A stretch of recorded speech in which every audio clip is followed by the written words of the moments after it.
de gravação. Deixem-me começar por agradecer o amável convite da revista Pontos de Vista e da Comunicatório, que me fizeram para moderar este webinar dedicado à comunicação organizacional e onde se pretende responder à pergunta do confinamento ao futuro das organizações a pessoas, o que é que vai mudar? E tenho de começar por agradecer também a amável disponibilidade dos 4 convidados que hoje se encontram aqui conosco e que me vão facilitar esta função de moderação, dada a enorme experiência que têm para partilhar connosco. E passo já a apresentar os nossos convidados, começando pelo comandante Pedro Amaral Frazão, que é administrador e Chief Sustainability Officer do Grupo Sousa. Nasceu em Luanda, é licenciado em Ciências Militares e Navais pela Marinha, com especialização em Comunicações e Guerra Eletrónica e uma pós-graduação em Gestão Estratégica da Comunicação. Ao longo da sua carreira naval, embarcou em fragatas da classe Comandante João Belo e comandou o navio Patrulha Zaire. Entre outros postos em terra, prestou serviço no comando-chefe da área Ibero-Atlântica, foi diretor da Estação Radionaval e capitão do Porto Santo, adjunto-chefe da Missão Militar de Portugal na NATO e na União Europeia, oficial de planeamento no Estado-Maior da Armada e assessor para a Marinha do Ministro da Defesa Nacional. Foi ainda comandante da Zona Marítima da Madeira, capitão dos portos de Funchal e do Porto Santo e comandante regional da Polícia Marítima, tendo a seu pedido também transitado depois para a situação de reserva, envolvidos 30 anos da sua incorporação na Armada, com o posto de capitão de mar e guerra. Atualmente, o comandante Pedro Amaral Frazão ocupa o cargo de administrador e, como referi no início, Chief Sustainability Officer do Grupo Sousa, com os pelouros de sustentabilidade e responsabilidade social corporativa, comunicação estratégica, segurança e proteção.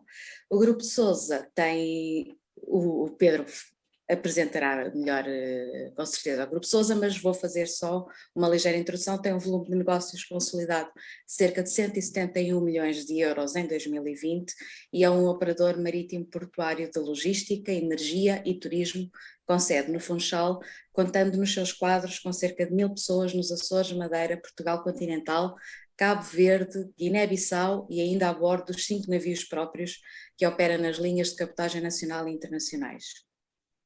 Temos também connosco o Vítor Godinho, diretor de marketing da Moneris, licenciado em design gráfico pelo IAD, passou pela Avas Publicidade, onde trabalhou marcas como a Sagres, a SIC, Banco Best, Totivisão, Tranquilidade, Peugeot, entre outras. Tem mestrado em mídia digital pela Universidade de Teesside, no Reino Unido, e cursos de marketing digital pela Hyper Island e Square Online. É diretor de marketing da Moneris desde 2014, uma consultora que atua nas áreas da contabilidade e consultoria, presente de norte a sul de Portugal, com 20 escritórios, mais de 300 consultores e mais de 4.000 clientes em todo o país, com 5 centros de competência, 4 centros de conhecimento e 3 desks internacionais. Paralelamente à sua função, na Moneris apoia as empresas da EDP Starter como consultor de marketing e branding e faz parte da direção da Câmara de Comércio Luso-Japonesa.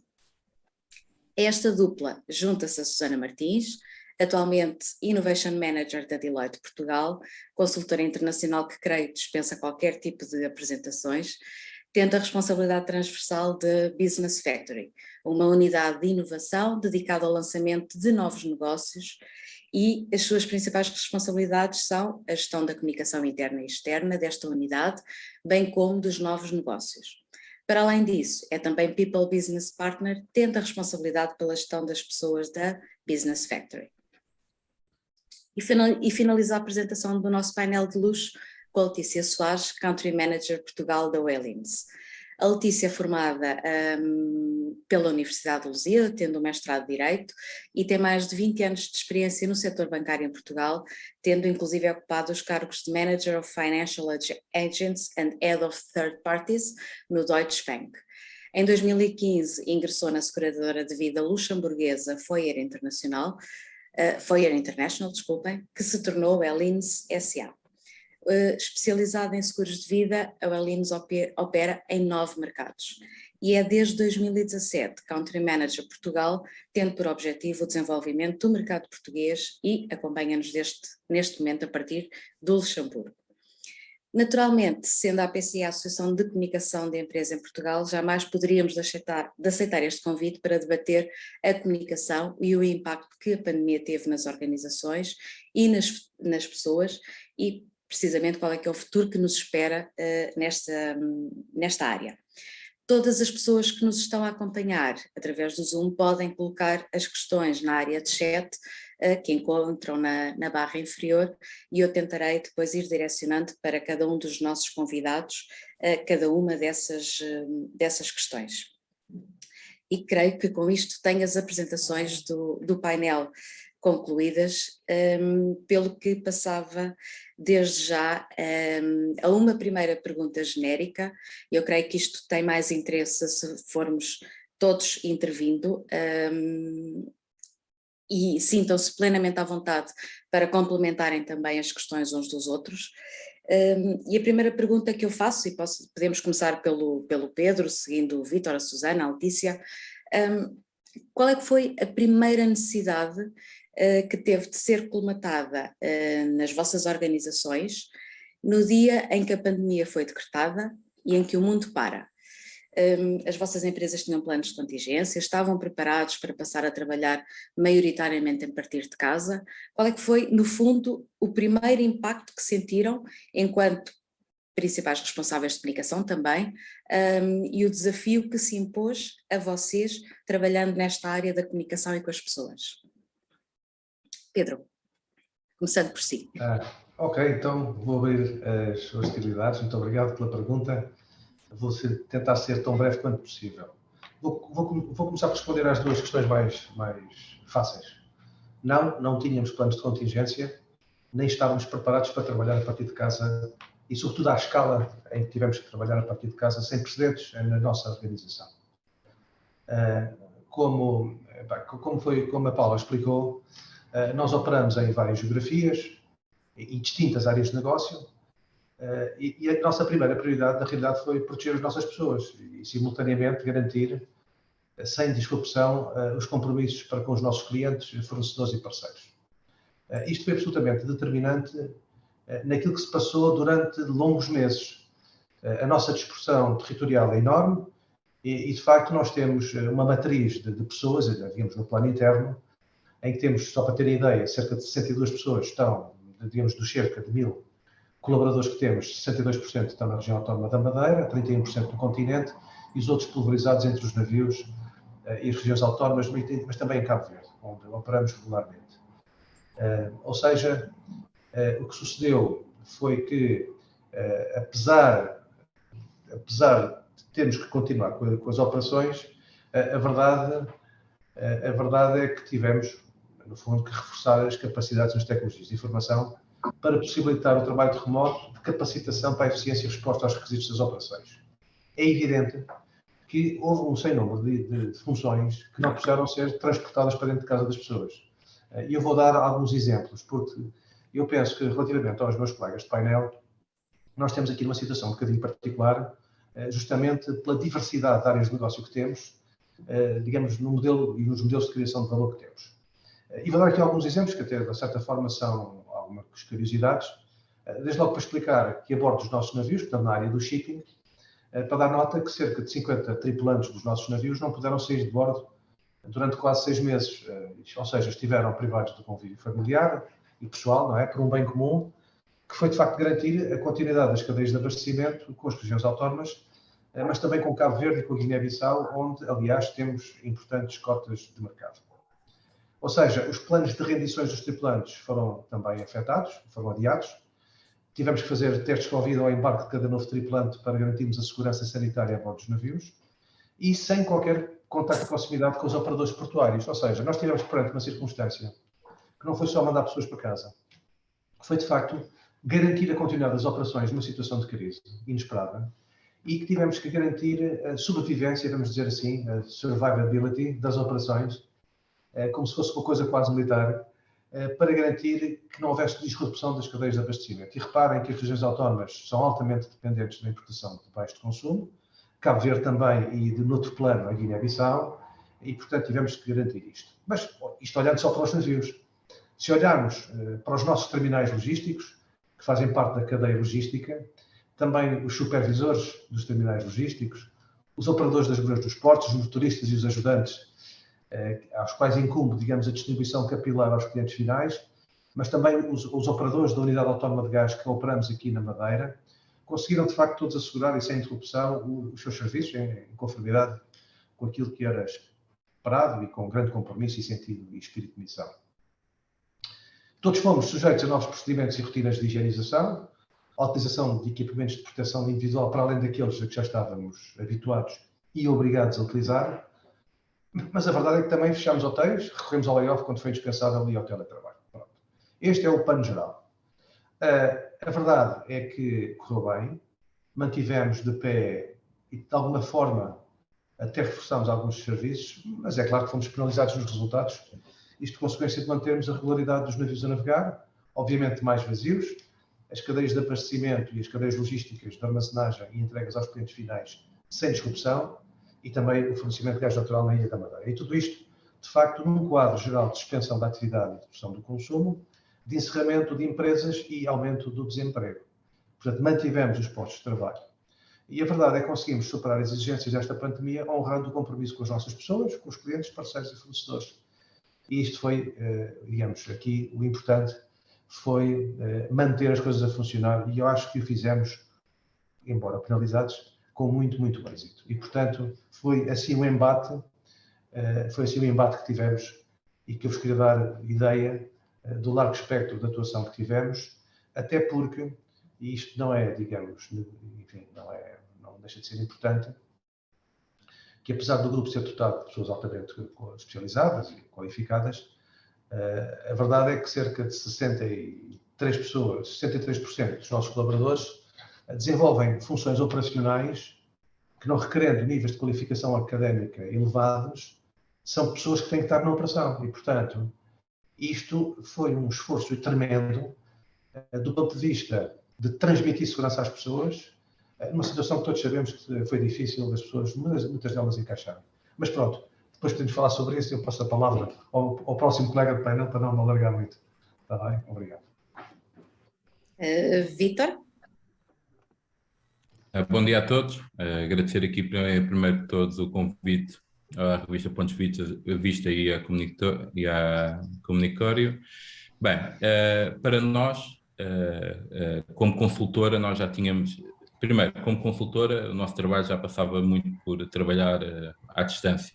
E ainda para mais, nós vivemos já uma realidade muito, até em termos de comunicação, com 20 e poucos escritórios pelo país, nós temos já esse desafio de ter que comunicar muito à distância. Portanto, até em termos de equipas, isso já é uma realidade.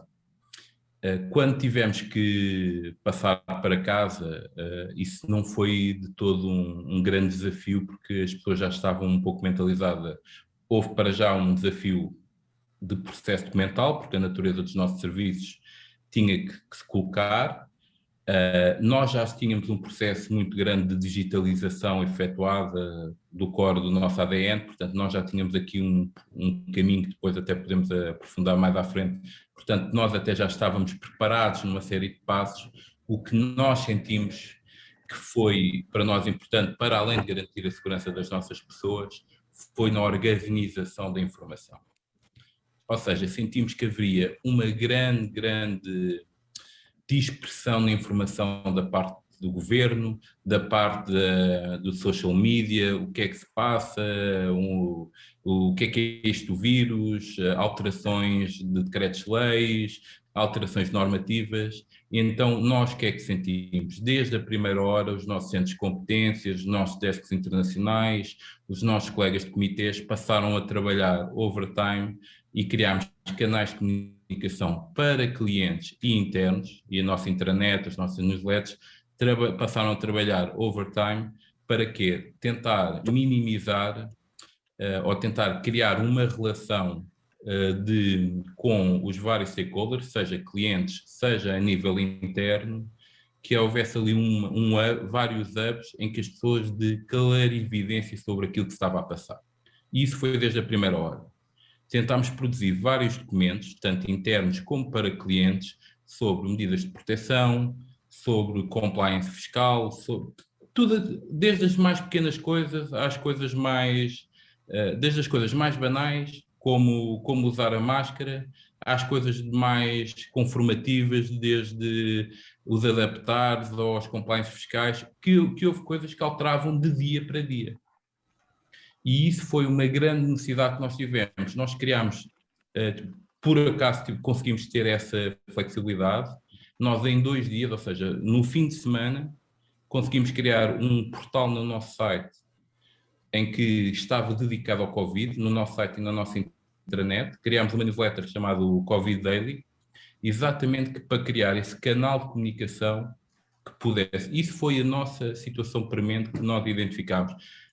Houve situações logísticas, comprar mais computadores, porque, ok, havia mais pessoas a sentir, de repente, a fazer trabalho remoto do que daquelas que estavam no escritório, não havia. Mas isso eram práticas, não houve tanto esse trabalho. Havia já muita coisa, porque nós até tínhamos já, por exemplo, nós já tínhamos lançado uma app Moneris para os nossos clientes, que já podiam fazer pagamentos fiscais, tínhamos um Moneris Files, que já permitia uma série de coisas. A nossa principal preocupação e o nosso principal desafio foi fazer sentido a um turbilhão de informação que aparecia nas redes sociais, que aparecia do governo, que um dia era uma coisa, no dia era outra, que aparecia perguntas que vinham dos clientes. E vamos ver, o nosso cliente vai desde do quiosque, que se encontra em Lamego, até à multinacional. Portanto, nós temos uma demografia de clientes também muito abrangente, com um leque de serviços muito grande, e de repente houve muitas pessoas que nos começavam a assaltar com questões perante os seus negócios, questões que até perante a segurança o pequeno negócio também começava, então o que é que eu faço perante a segurança? Porque em Portugal também às vezes muito o contabilista também é visto como algum compliance de certificação, o que é que eu faço para garantir a segurança dos meus trabalhadores na área dos recursos humanos. Portanto, nós sentimos foi tentar criar hubs de comunicação e hubs para fazer sentido para que tanto os nossos colaboradores, tanto os clientes e tanto de uma forma geral, que pudesse fazer isso. Por outro lado, também sentimos a necessidade de mantermos ativos na comunicação. E isso foi o grande sentido, era essa a grande coisa. O nosso desafio foi isso, era, por um lado, fazer sentido o que é que estava a acontecer, e que isso foi Hércules. Nunca produzimos tantas peças, nunca se trabalhou tanto em termos de materiais, e fazer sentido aquilo que estava a acontecer sobre várias coisas e até com naturezas técnicas que eram médicas, meramente médicas, que não tinham, que vinham de uma parte médica, outra parte vinha da DGS, outra parte vinha e que mudavam dia para dia e que mudavam com as contabilizações e que nós depois tínhamos que fazer sentido disto em Lamego e depois tínhamos Lamego, Tarouca, em Lisboa e Porto, com unidades de negócio com 20 pessoas, outras com 100, e pronto, isto foi o nosso grande desafio, normalizar a informação para estas pessoas, com contextos diferentes, para clientes de dimensões diferentes, com culturas diferentes, e pronto, foi o nosso grande desafio. E com isto passa aqui ao meu próximo colega. Passamos de uma consultora para outra consultora, Susana.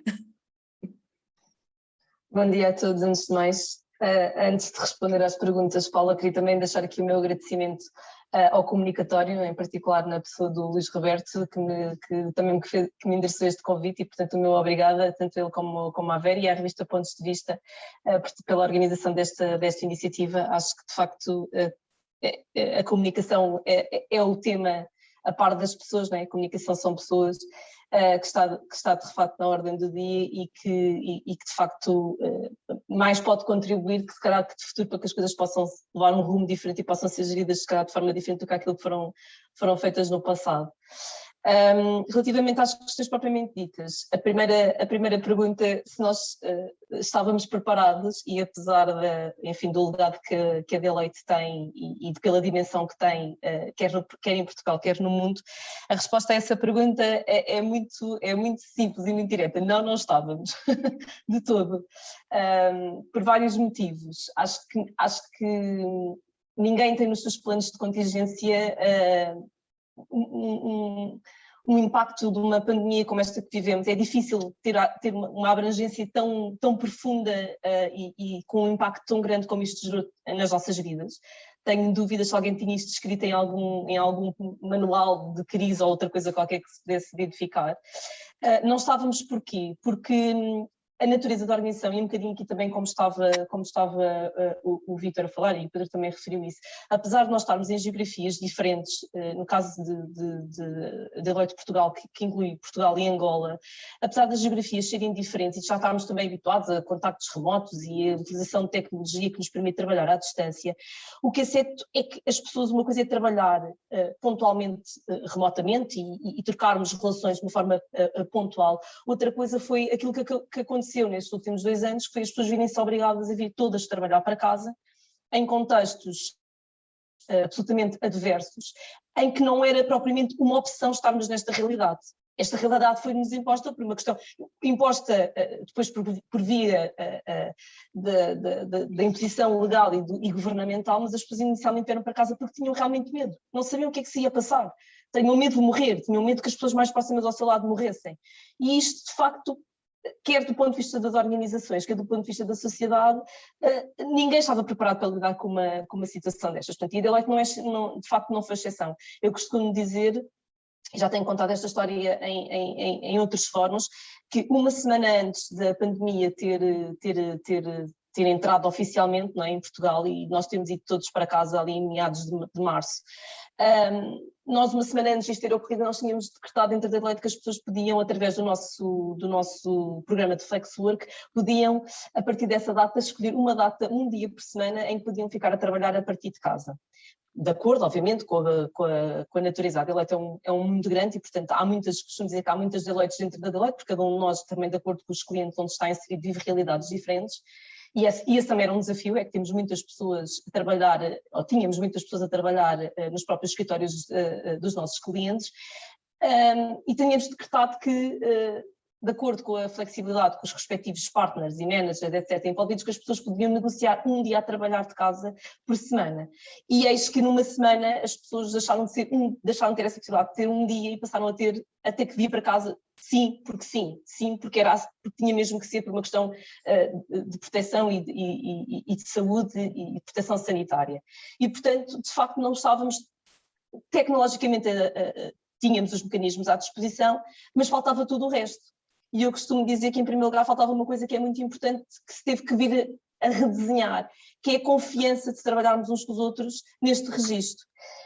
Também para vocês terem aqui um bocadinho de noção, nós temos uma fatia considerável de uma camada muito jovem que trabalha na Deloitte. Todos os anos nós incorporamos, até antes da pandemia, incorporávamos em média cerca de 500 jovens acabados de sair das universidades dentro da Deloitte. Neste momento até estamos a incorporar cerca de 700. O que significa que há aqui um acompanhamento a estas camadas mais novas, aos nossos analistas, que é realmente extremamente importante, porque para muitos deles é a sua primeira experiência profissional. O que é que isto significa? Significa que acompanhar jovens acabados de sair da universidade à distância, em que não é só a natureza do trabalho que tem que ser explicada, é também como é que se trabalha efetivamente numa empresa, ainda mais numa empresa desta dimensão. Houve muita coisa que se perdeu e houve muita coisa que teve que ser equacionada. E estes links de ligação e de conexão e de confiança, em última instância, eu creio que eles ainda hoje estão a ser trabalhados e vão continuar a ser trabalhados de futuro, porque de facto aquilo que tantas vezes nós vemos escrito em livros e temos assistido em tantos webinars, que as pessoas não é porque estão em frente ao computador que estão a trabalhar e não é porque estão das 9 às 6 nos escritórios e que estão a trabalhar, etc. Houve todo aqui um processo de mentalização, quer por parte de quem tinha entrado, quer por parte de quem cá está e está a gerir pessoas, que teve realmente que confiar que as coisas iam acontecer e o trabalho ia acontecer. E de facto, apesar de tudo, eu acho que foi uma agradável surpresa percebermos que conseguimos superar, que o trabalho e que as equipas conseguiram integrar e conseguiram superar os desafios. Tem sido uma agradável surpresa. O ano 2021 foi um dos melhores anos da Deloitte em termos de objetivos alcançados nas várias áreas, quer na área da consultoria, quer na área da auditoria. Portanto, o que significa que, de facto, alguma coisa de muito bem feita teve que ser feita, e este suporte. Agora temos o outro lado da medalha, que é a que custo, não é? E no outro dia estávamos aqui um bocadinho também a conversar o que é que podia ser este seminário. Eu costumo dizer, eu acho que os reais efeitos da pandemia ainda se vão fazer sentir. Vamos perceber como é que vamos todos regressar ao escritório e como é que vai ser, mas eu acho que os reais efeitos de tudo isto, quer emocionalmente, quer socialmente, ainda não nos chegaram, ainda não nos bateram efetivamente. Vão começar a bater por vários motivos, quer económicos, quer da sociedade, ainda os vamos sentir. Ainda assim, do ponto de vista do negócio, eu acho que nós conseguimos responder muito bem. Em termos de prioridades, e aqui só para rapidamente responder à segunda questão, Paula, realmente, de facto, a nossa prioridade em primeiro lugar foram as pessoas. Nós tínhamos pessoas expatriadas, nomeadamente em Angola, e houve aqui uma grande preocupação em como é que rapidamente trazíamos essas pessoas para Portugal em segurança.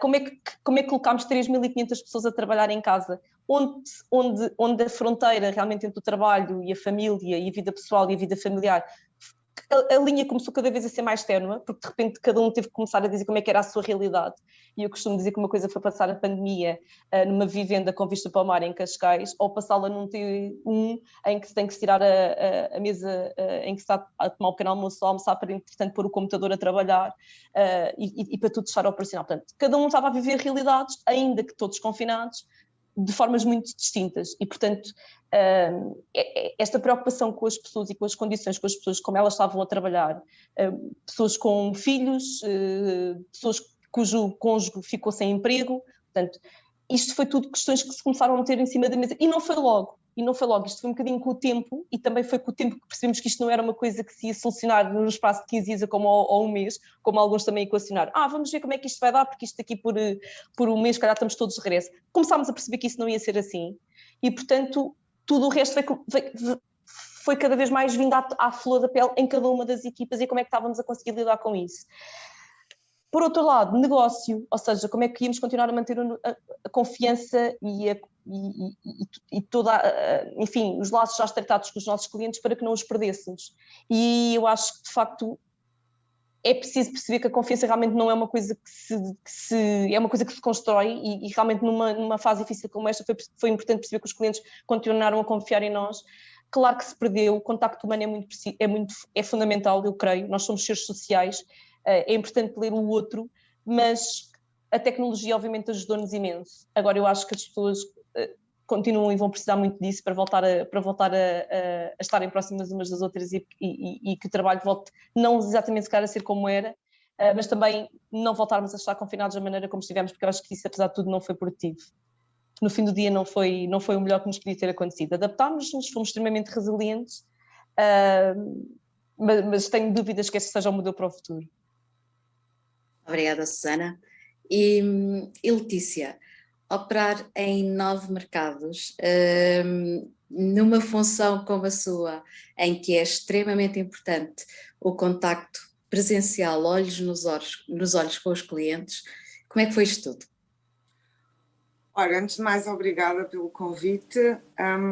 Depois de ter ouvido toda a gente, eu posso dizer que nós trabalhamos numa realidade totalmente distinta, para terem uma noção. No nosso caso, nós somos um grupo luxemburguês, em que temos 800 pessoas, dos quais somos cerca de 20 comerciais que viajamos pela Europa inteira. E passámos também do 8 ao 80, eu posso dizer que passei do viajar semanalmente a não viajar durante 8 meses, porque foi-nos proibido a podermos fazer qualquer tipo de viagem. Ao contrário do que muitas pessoas acham, em termos de tecnologia, não, nós não estávamos à espera de repente termos que fechar tudo. A maior prioridade do grupo foi, sem dúvida, as pessoas. Colocaram 800 pessoas a trabalhar de casa em 5 semanas, para uma empresa que não estava, que embora já tivesse feito o digital uma das suas prioridades desde 2019, de repente não foi opcional. E posso-vos dizer que correu muito bem, e correu muito bem numa realidade em que eu trabalho numa área de private banking, ou seja, nós trabalhamos em venda de seguros de vida para gestão de fortunas, em que, tal como a Paula disse, o contacto direto ainda é muito importante. Estamos a falar do tipo de cliente que ainda quer ver a pessoa, que ainda quer saber quem representa a empresa. Claro que nos adaptámos muito bem, passámos, como toda a gente, a webinars, a contactos, etc. Acho que a grande diferença foi tentarmos manter duas coisas. A primeira, o contacto sempre, com toda a gente, com parceiros, clientes, entre a própria empresa, e a segunda, mantendo o nível de serviço que tínhamos para os nossos clientes e parceiros. Eu posso dizer que a minha empresa fez coisas muito boas, nós estamos espalhados pela Europa, eles chegaram a mandar entregar garrafas de champanhe e fazer festas online para conseguir manter as pessoas coesas. Acho que correu muito bem. Concordo muito com a Susana que é o voltar ao novo normal. Nós já estamos na fase de voltar toda a gente à empresa, nós já estamos a viajar normalmente sem qualquer tipo de restrição. Eu ainda tenho muita falta deste contacto, já voltámos aos eventos presenciais, acho que ainda vai demorar algum tempo a que tudo volte a ser totalmente normal, embora eu possa vos dizer que o Luxemburgo foi um país que desde o início foi muito simples, quando começaram a vacinar, a forma como mantiveram aberto tudo, ou fecharam tudo, mas quando reabriram, eu posso vos dizer que a partir de 13 de junho o Luxemburgo tem tudo aberto, e tudo aberto inclui discotecas. E por isso eu vivo duas realidades totalmente diferentes, em que chego a Portugal e está totalmente fechado, totalmente em lockdown, em que durante 6 meses os meus aviões foram cancelados e por isso eu não tive hipótese de viajar para lado nenhum, como chega a um país em que tudo está aberto, em que a realidade é totalmente diferente. Se correu bem, sim, eu posso vos dizer que 2020 foi o nosso melhor ano de negócio, nós fizemos quase 2 mil milhões de negócio novo, por isso eu acho que sim, que nos adaptámos muito bem e que a empresa conseguiu de alguma forma motivar todos os seus colaboradores, mesmo estando em casa, e em menos de nada conseguiram-nos dar condições para que o negócio nunca parasse. Por isso sim, são realidades totalmente diferentes daquelas que vocês vivem, até porque eu há 6 anos que tenho muito teletrabalho. Eu cada vez que estou no Luxemburgo vou ao escritório, quando estou em Portugal eu trabalho em casa ou tenho reuniões. Por isso eu sempre tive esta opção de poder escolher metade do mês em teletrabalho e metade do mês em escritório. No nosso caso, ao contrário, por exemplo, de grande parte das empresas que aqui estão também, nós temos um problema que nós temos muitos colaboradores transfronteiriços, estamos a falar de um país que a maior parte das pessoas moram fora de Luxemburgo, por isso a possibilidade de manter colaboradores em teletrabalho seria muito simples se isso não implicasse alterações fiscais para esses trabalhadores. Por isso tudo isto teve que ser contabilizado, todas as regras e todos os acordos feitos entre o Luxemburgo, França, Bélgica e Alemanha tiveram que ser tidos em conta pelos recursos humanos, por forma a que nem os colaboradores nunca fossem prejudicados. Estamos a falar de ser depois duplamente tributados noutros países. E isso eu acho que correu muito bem, é como vos digo, a minha experiência foi muito boa nesta parte, porque eu acho que para uma empresa que tem quase 100 anos de existência e que ainda tentava tentar adaptar-se ao digital, adaptou-se com uma rapidez brilhante, tenho que admitir. Obrigada, Letícia. Deixem-me que concordo com todos. Eu acho que nenhuma empresa em Portugal e acredito que no mundo fora estivesse realmente preparada para enfrentar uma situação destas. Acho que nenhum plano de contingência previa algo desta natureza e acabámos até por assistir a situações de empresas de empresas portuguesas que no início da pandemia, quando tiveram que enviar todos os seus colaboradores para casa, estiveram inativos durante alguns dias por incapacidade tecnológica também. Portanto, isto falamos do digital, parece que é uma coisa muito atual, mas efetivamente falamos nos 5Gs, em todas as tecnologias, mas houve empresas que não estavam preparadas, não tinham computadores, não vivemos um teletrabalho. Deixem-me dizer-vos, porque efetivamente nós misturamos o espaço da família com o espaço do local de trabalho. Quantas e quantas pessoas não tiveram a sua mesa de refeições ocupada com os computadores, e era aí esse o seu local de trabalho. Portanto, eu, pela experiência de contacto que tenho tido com vários profissionais e de várias empresas associadas, acho que efetivamente ninguém estava preparado para isto, e houve aqui uma necessidade de adaptação, mas houve também, como se falou já hoje aqui, muita resiliência, e o ser humano é capaz de se superar sempre, e conseguimos todos manter com alguma sanidade também mental este equilíbrio entre a necessidade das organizações e as nossas necessidades pessoais. E eu vou pegar aqui numa deixa, numa palavra que a Susana mencionou, que é a palavra confiança. Em que de um momento para o outro temos de vir trabalhar obrigatoriamente para casa, em alguns casos houve pessoas que não puderam sequer trabalhar, e eu pergunto-vos, e começo pelo Pedro, que é neste caso também um administrador, é um líder. Como é que as lideranças encararam este desafio, sendo que a cultura de liderança em Portugal e pela própria tipologia do nosso tecido empresarial é ainda muito pautada pela necessidade de supervisão, vá lá, dos colaboradores no local de trabalho. E sentimos todos que se... uma semana antes do mundo ter parado, se algum de nós colocasse a questão à sua chefia direta, podemos passar a trabalhar a partir de casa, a resposta mais provável que iríamos ouvir era um redondo não. Mas de repente todos tivemos que nos adaptar, e as lideranças também. Como é que foi lidar com esta questão da confiança nos colaboradores, que nós não estávamos a ver, que em muitas empresas, não sei se é a situação do Pedro com a natureza também dos colaboradores que tem, mas muitas empresas em que controlavam as horas de entrada e saída dos colaboradores no seu local de trabalho. Como é que foi confiar nas pessoas perante este panorama? Pedro, tem um papel ingrato, sendo também administrador do Grupo Sousa. Esta pergunta é terrível, mas eu vou tentar responder. A pergunta é muito bem feita e faz todo o sentido. Vou começar pelo princípio. Relativamente à confiança nos colaboradores, não foi esse o ponto. Ou seja, o facto dos colaboradores, aqueles que se deslocaram para casa em teletrabalho, terem assumido essa função em teletrabalho, não se pôs uma questão de confiança.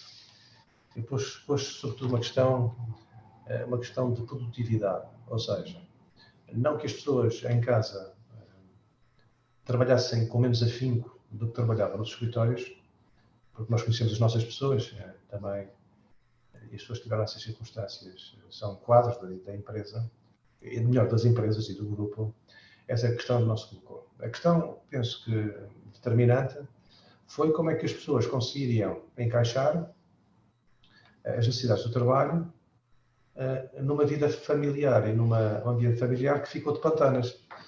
Desde logo, porque ficaram crianças em casa, imagino-se o que é que já são as crianças ao fim de semana, e quem tem crianças percebe isto, também em telescola, não é? Ou em aulas virtuais, há casas não preparadas para este tipo de concorrência e de pico digamos, de pessoas em casa, e portanto a questão da confiança foi tentar acompanhar os colaboradores. Portanto, houve de tudo, não é? Como é tudo na vida.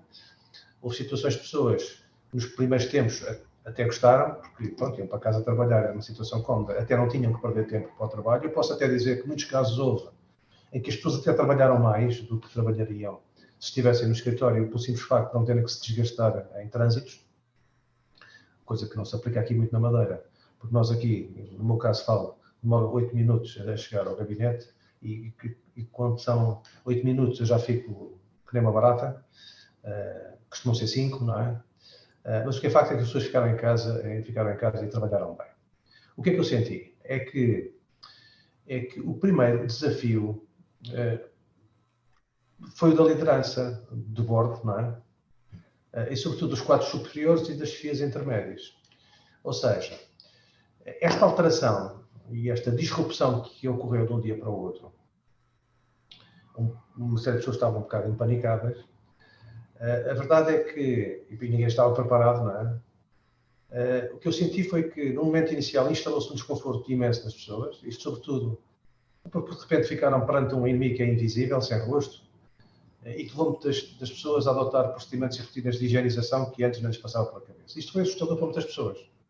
E esta perturbação fez com que, no board e nos quadros, tivesse de ser passada a mensagem de confiança, não nos colaboradores, mas de confiança nos procedimentos. Ou seja, o que foi feito foi criar condições às pessoas para se equiparem com os equipamentos de proteção individual.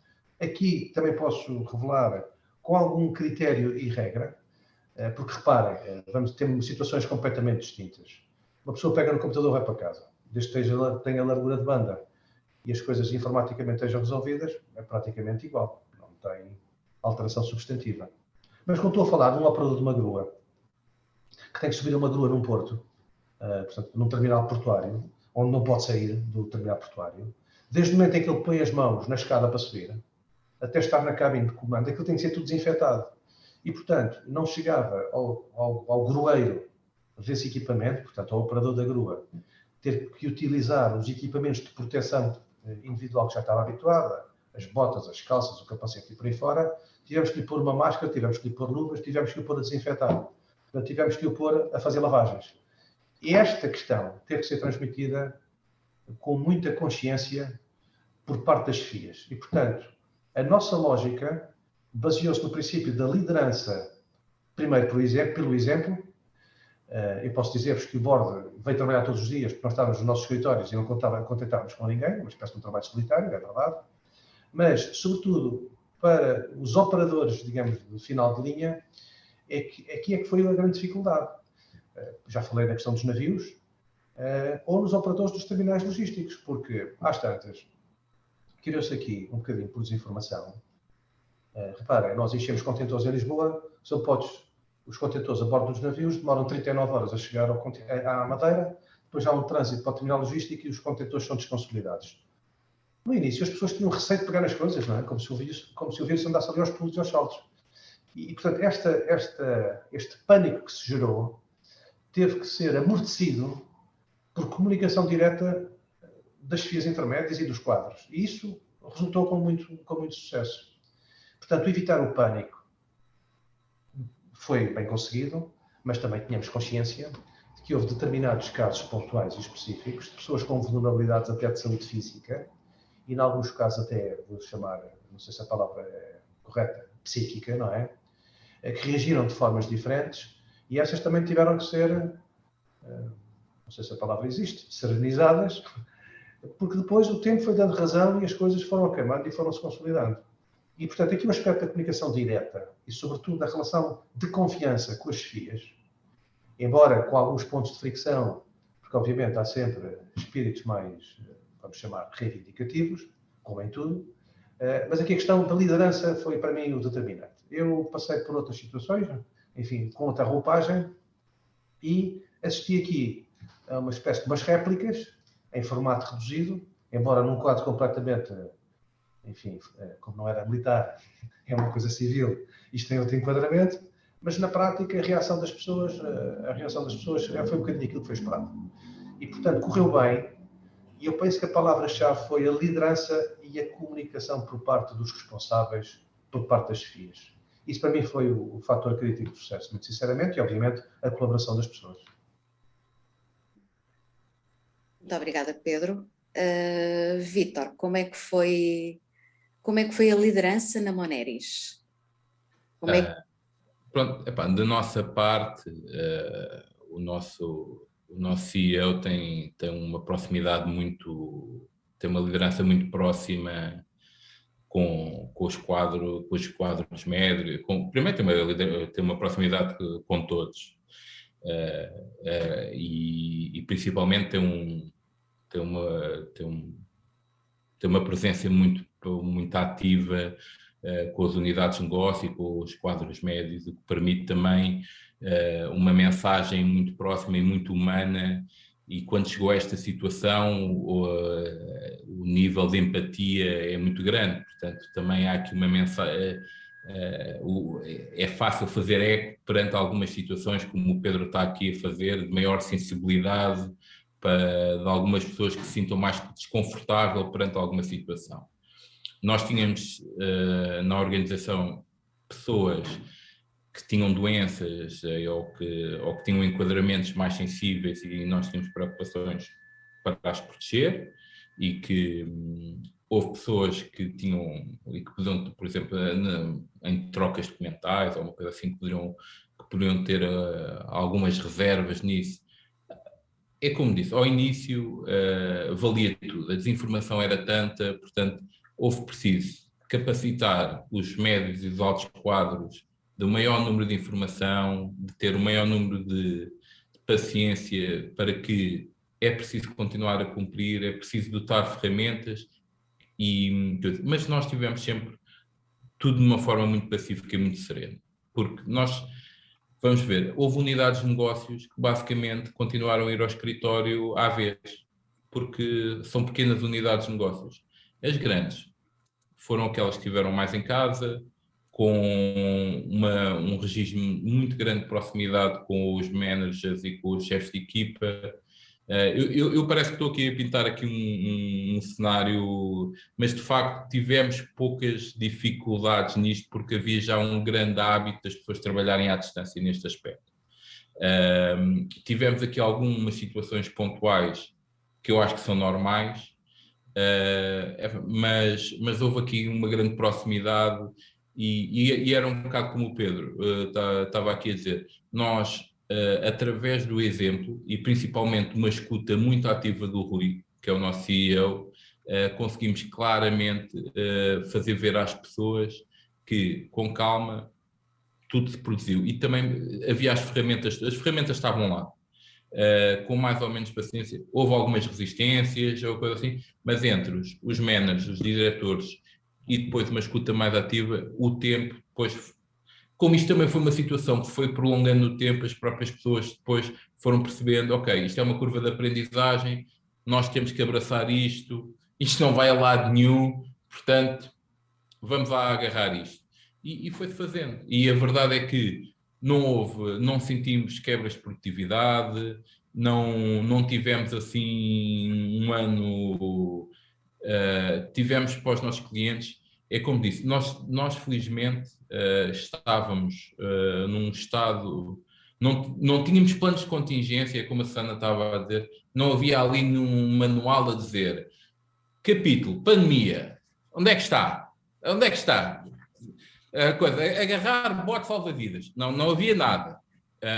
Mas por acaso, nós estávamos num estado de arte. Eu vou-vos dar um exemplo. Na Moneris, nós tínhamos lançado há 2 anos os primeiros betas de RPAs. Quando chegou a pandemia, nós já tínhamos 8 robôs a fazer o processamento de tudo o que é submissões de segurança social, autoridade tributária, portanto, tudo aquilo que são uma série de processos administrativos, os nossos contabilistas já não fazem. Portanto, isto representa uma série de logística e de gestão que os nossos managers não têm que fazer. Portanto, estas coisas e de gestão de expectativas, agora imagino que era isto tudo ter que ser transportado para a casa das pessoas. Submissões de segurança social, submissões, não sei o quê. Portanto, é o que eu vou dizer, nós tivemos alguns desafios, mas este processo da gestão, de passar para casa, de dos desafios, tivemos algumas situações pontuais, muito da desinformação que acontecia, da segurança, do medo, daquilo que a Susana estava a dizer, o que é que me vai acontecer, e está uma pessoa infectada no 5º B, pronto, e essas coisas que nos afetavam e que nos batia à porta e essas coisas. A nível do negócio, não, porque as pessoas já estavam habituadas a trabalhar no gabinete do cliente, já estavam a trabalhar, algumas estavam habituadas a trabalhar no hotel, outras estavam habituadas a trabalhar, algumas em casa. Já havia assim, e nós felizmente estávamos por acaso num estado de arte que já estávamos aí. O que nós fizemos foi um bocado o que o Pedro estava a fazer, foi sensibilizar, mais uma vez, a nossa liderança do Rui é muito empática, nos casos pontuais foi muito próxima até à base, e os nossos gestores, foi uma questão de liderança. E nós somos um grupo de 300, quase 400 trabalhadores, mas somos divididos muito por núcleos, e então aquilo acaba por haver uma grande proximidade. Então essa proximidade, bastou haver ali mesmo da parte da marketing de comunicação, falar para nós com o CEO, falar para os gestores, falar para os diretores, para a mensagem facilmente ser disseminada e para as unidades se agarrarem àquilo. E mais uma vez, sentimos todos que havia uma missão perante os clientes e perante a empresa de fazer acontecer. Também houve isto, havia de repente uma missão que a Moneris se agarrou, que era: os clientes precisam de nós.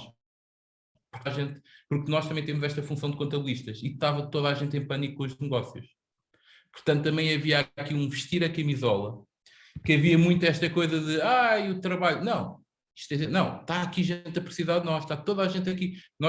O turismo é aqui uma área muito importante de nós. E temos aqui gente aqui a bater-nos à porta. E de repente estava tudo aqui de armas e bagagens, também a sermos, como o país estava a ser, a lutar pela pandemia, a lutar pela economia. Houve aqui havia aqui vários momentos. É difícil estar tipo, isto foi só a gestão, foi só a Moneris. Num caso das consultoras, havia várias histórias, parece uma novela, havia várias histórias do mesmo drama. Havia a vida que a gente vivia, que era a nossa sobrevivência, mas depois a gente gera outros negócios. Ajudamos outras pessoas a gerir outros negócios. Portanto, a gente estava aqui a passar vários estados de arte. Pronto, em suma, de facto, nós tivemos algumas pontualidades que o próprio tempo vai resolver, e nós temos, mais uma vez, uma liderança próxima, não somos um grupo gigante, estamos disseminados muito geograficamente, mas temos lideranças próximas e temos uma cultura muito própria, e isso ajudou e muito a passar isto de uma boa forma. A parte tecnológica, que nós, por acaso, no nosso estado de arte, se isto tivesse acontecido 2 anos antes, tinha sido muito mais difícil. Nós estávamos num estado ótimo, e quando chegou, também é verdade que grande parte da tecnologia já existia, os Zooms e tudo, isso já existia. A gente só os aproveitou, mas havia tecnologia que nós já desenvolvemos antes, que aí ajudou-nos em muito a não ter que trazer trabalho para casa, que já passou a ser feito no escritório de forma automática. E depois, o resto foi a parte humana a funcionar. E a outra coisa foi esta questão de nós sermos portugueses, era o euro outra vez a funcionar. Temos que ser portugueses, temos que ajudar a economia, temos que ajudar a Moneris, estava tudo a vestir uma camisola, estávamos todos a ser resilientes, estávamos todos à espera que isto passasse, e pronto, e foi isso. E pronto, e com isto também passo aqui ao próximo. Obrigada, Vítor. Eu, antes de passar ao próximo, relembro só que quem quiser colocar alguma questão, por favor, faça utilizando o nosso chat. Susana, como é que foi a relação das FIAs na Deloitte? Como é que vocês passaram a comunicar com os vossos consultores, com os vossos estagiários, com as pessoas que recebem das faculdades? Como é que foi essa relação? Paulo, um bocadinho aqui também pegando no que o Vítor estava aqui a acabar de dizer, é muito importante numa altura como esta, eu mal comparado, né? Até porque também nunca vivi, mas eu quero me parecer que mesmo em situações de guerra e em situações de calamidade e de catástrofes, é também depois aqui que nós percebemos se os líderes são as pessoas certas para conduzir o barco ou não, não é? Porque quando está tudo bem e é relativamente simples quando acontece em situações, não necessariamente a pandemia, mas quando acontece em situações de algum extremo, não é? Que nos levam a alguma situação extrema, é que nós depois também percebemos se as pessoas de que fibra são feitas, não é? Um bocadinho o que a Giga nos diz, mas é de que fibra que elas são feitas e se realmente estão munidas do conhecimento e das pessoas para fazer acontecer. E o exemplo vem de cima, de facto, era um bocadinho como o Vítor dizia, o liderar pelo exemplo, e eu acho que isso foi muito importante nesta altura. Só para pôr aqui a coisa em perspectiva, nós quando a pandemia chegou em março, o nosso CEO tinha assumido a liderança da Deloitte em Portugal, portanto Portugal e Angola, há 6 meses. E mais uma vez, acho que também em manual nenhum que ele possa ter lido, nem em livro nenhum lhe dizia lá, olha, quando chegares ao poder ou quando chegares à liderança da organização, se acontecer uma pandemia, o que é que vais fazer? Porque esta coisa de que que o líder tem que saber tudo e eu também é uma coisa que me faz um bocadinho de confusão. Acho que a inteligência parte de se munir das pessoas certas e de ouvir e de recolher feedback o suficiente para então tomar uma decisão. E é aqui que eu acho que a comunicação depois também vai ter aqui um papel extremamente importante, de forma estruturada e organizada e planeada, versus se calhar o que era no passado. Porque foi muito importante percebermos, por exemplo, no caso posso falar em particular do caso do António Lagartixo e depois de toda a equipa, né, a Deloitte é uma membership, portanto estamos a falar de um CEO que depois gera 52 partners e que debaixo destes 52 partners existem no fundo pequenas unidades de negócio, pequenas umas maiores do que outras, mas unidades de negócios a quem reportam. Foi muito importante, em primeiro lugar, esta questão da serenidade e da tranquilidade como vamos tentar gerir isto. Eu acho que isso foi uma mensagem extremamente importante. Para já, logo no início, todas as comunicações foi constituídas em equipas Covid, como eu acho que aconteceu em grande parte das empresas, mas a comunicação vinha por via do CEO, quer fosse por e-mail, quer fosse nas reuniões que foi fazendo e que foi agendando, inicialmente numa cadência quase mensal, depois passaram a ser mais espaçadas, creio que trimestrais, mas foi muito importante dar a cara e dizer eu estou aqui, por via do próprio. E isso transmitiu uma mensagem ao início de confiança às pessoas muito importantes. A pessoa não desapareceu, não se imiscuiu atrás de um grupo anónimo, foi a questão de dar a cara. Depois foi as mensagens que foram sendo transmitidas. Muito importante. A primeira logo delas, como eu estava a dizer, foi a questão de trazermos e termos as pessoas em segurança nas suas casas e nomeadamente trazê-las para Portugal, as que estavam fora. E em segundo lugar, uma mensagem que na altura foi muito importante e que teve um impacto brutal nas pessoas, que foi a questão de ninguém vai ser despedido. Nós vamos fazer tudo por tudo para assegurar os postos de trabalho e para cumprir com os compromissos que já assumimos, nomeadamente com pessoas que estavam a entrar, porque nós somos uma empresa que as fases de integração são várias ao longo do ano.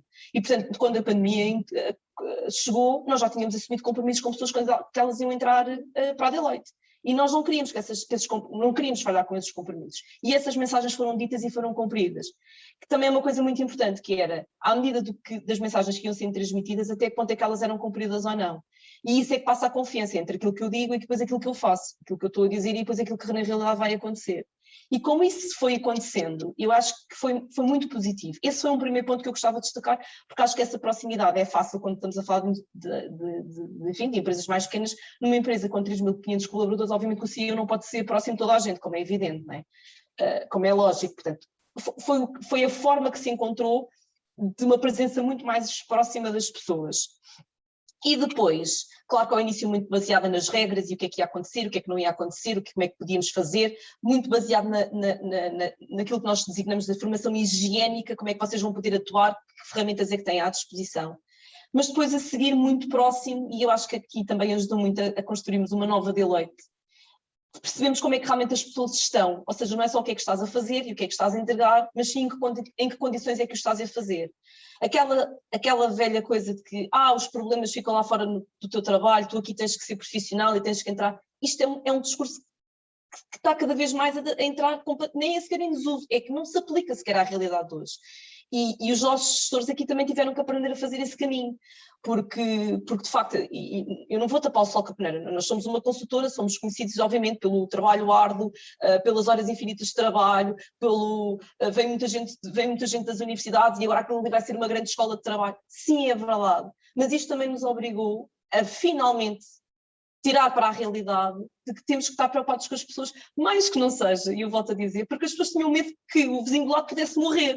E se o vizinho do lado, no limite, não morresse, mas fosse para uma cama de um hospital durante 4 meses, nós íamos ficar sem aquele recurso para ele poder trabalhar.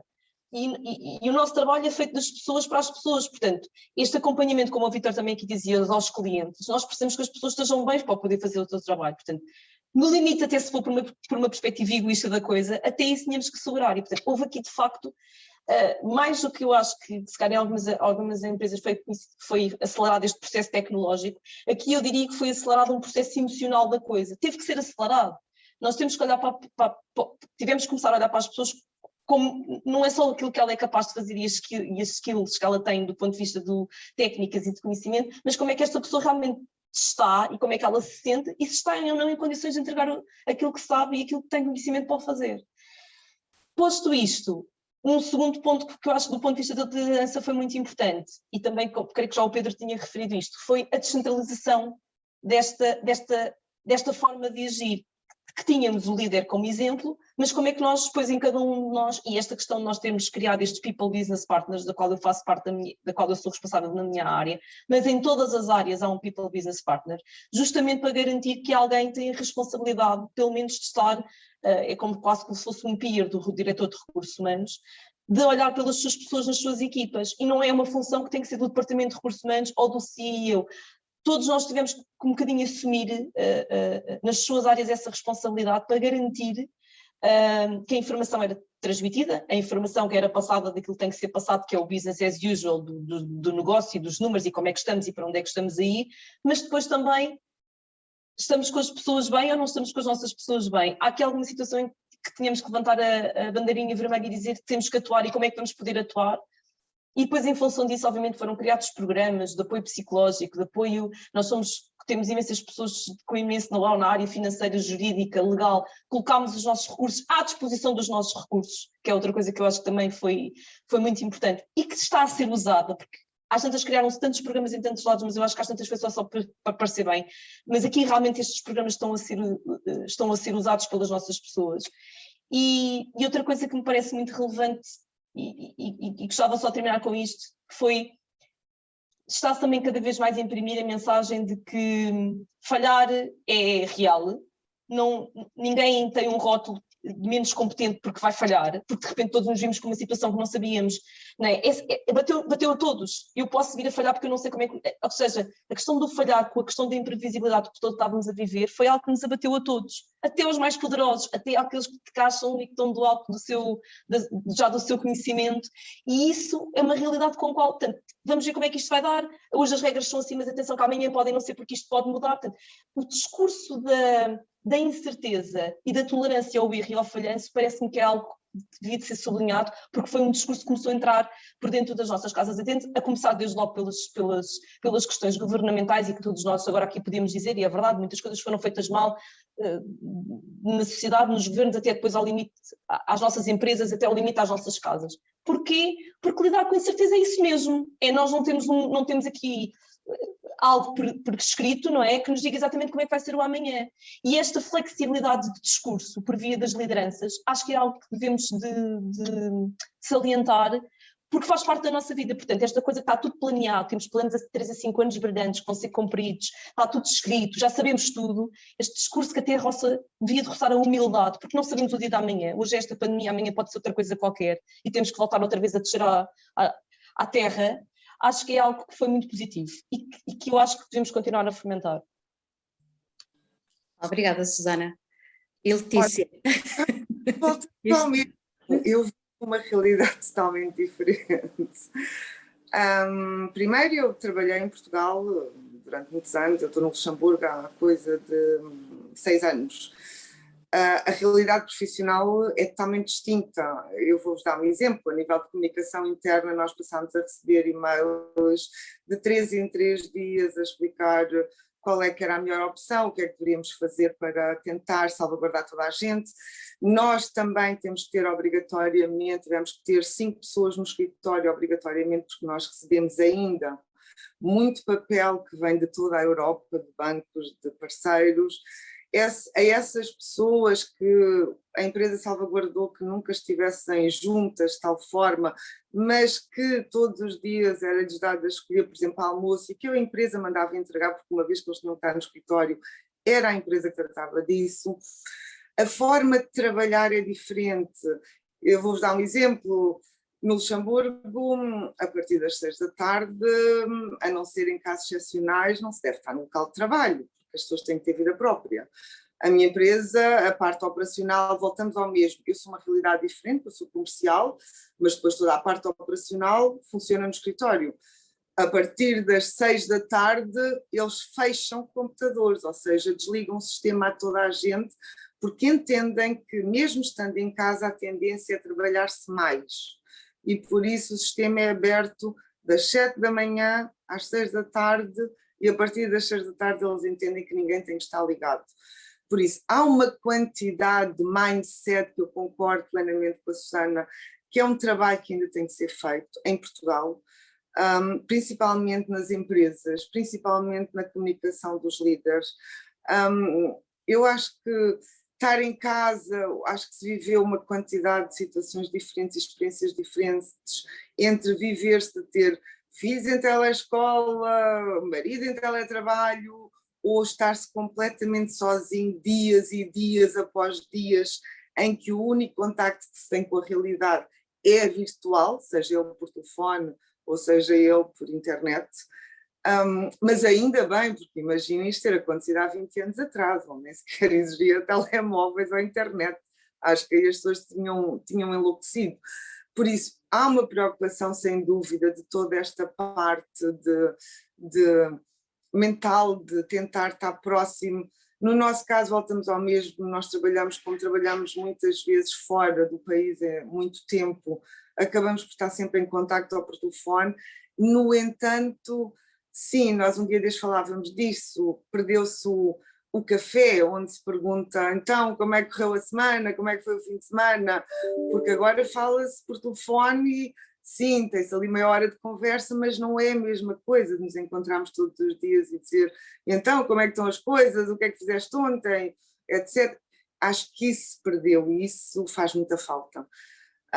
Eu, no meu caso, continuo-vos a dizer o mesmo, eu trabalho num tipo de negócio que eu preciso de pessoas, eu preciso ver pessoas, e acho que o grande desafio aqui sim é arranjar um equilíbrio em toda esta parte eletrónica, que eu acho que é excelente, e tenho que admitir, é ótima, entre a parte presencial e pessoal, porque o mundo não pode perder isso. Vamos ter que nos adaptar, as empresas, as pessoas, vamos, sem sombra de dúvida. Como? Ainda vamos ter que descobrir, é um bocadinho o que a Susana e o Vítor diziam, não faz parte ali do livro Como Enfrentar uma Pandemia. Ninguém sabe, os governos não sabiam, as empresas não sabiam, ou seja,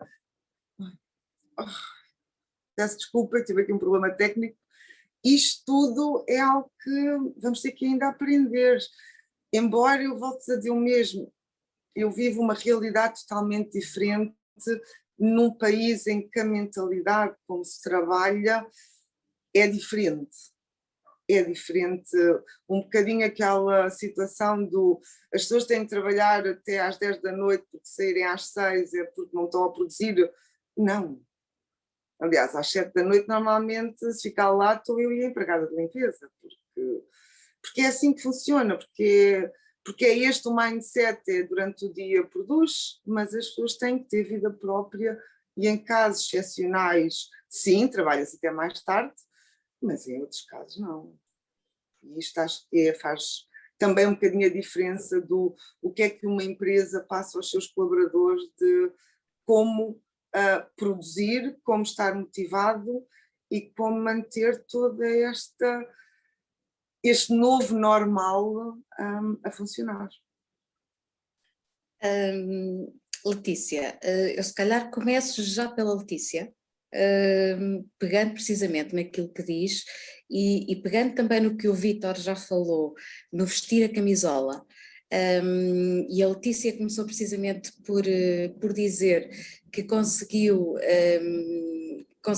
conseguiram na empresa fazer momentos de celebração com champanhe online. Portanto, houve aqui momentos para tentar equilibrar e manter a cultura organizacional que era típica de cada uma das organizações. E como é que vai ser o futuro neste tal regresso à normalidade de que tanto se fala? Que desafios é que já identificaram e quais é que vão ser as prioridades de comunicação nestes próximos tempos? Já sei que no Luxemburgo já está tudo aberto, aqui em Portugal ainda não está, portanto, mas esta parte está a começar a ser tudo aberto, portanto, é uma pergunta depois com uma resposta, é uma resposta um pouco diferente depois para os outros oradores, mas quais é que vão ser os principais desafios agora neste regresso e principalmente em termos de cultura, de confiança, de prioridades de comunicação? Eu acho que no nosso caso, nós somos uma empresa que normalmente por ano fazemos 3, 4, 5 eventos internos, ou seja, em que para terem uma noção nós esperamos um dia, uma sexta-feira, que é considerado o dia da companhia, por isso fechamos toda a empresa para que seja feito um team building. Neste momento a empresa já deu instruções, nós desde dia 4 de outubro que estamos a funcionar a 100% no escritório. Os colaboradores podem escolher alguns dias por semana para fazer teletrabalho, mas tal como vos disse, no nosso caso, a realidade implica aqui também o ter cuidado a nível fiscal entre os acordos, entre os vários países onde as pessoas vivem, e por isso isto implica é um assunto mais delicado e que tem que ser visto pelos recursos humanos, mas, por exemplo, eu posso-vos dizer que a semana passada, ao fim de 2 anos, a primeira coisa que a minha empresa fez foi exatamente um almoço volante e um brinde só para celebrar o facto de voltarmos todos a estar juntos ao fim de 2 anos. E o todos implica a companhia toda, em que se parou das 11 da manhã às 2 da tarde para isto, para se falar, para se conviver, para conversar, para perceber o que é que vai acontecer no futuro. Nós neste momento estamos a apostar muito em cada vez mais a parte digital ser desenvolvida. No entanto, esperando nós que nada, ou pelo menos que as coisas daqui para a frente não piorem, mas sim melhorem, nós continuamos a apostar muito no presencial. Nós já estamos a fazer eventos presenciais, já temos vários eventos marcados para o ano que vem, temos ainda vários eventos deste ano a serem feitos em vários países da Europa.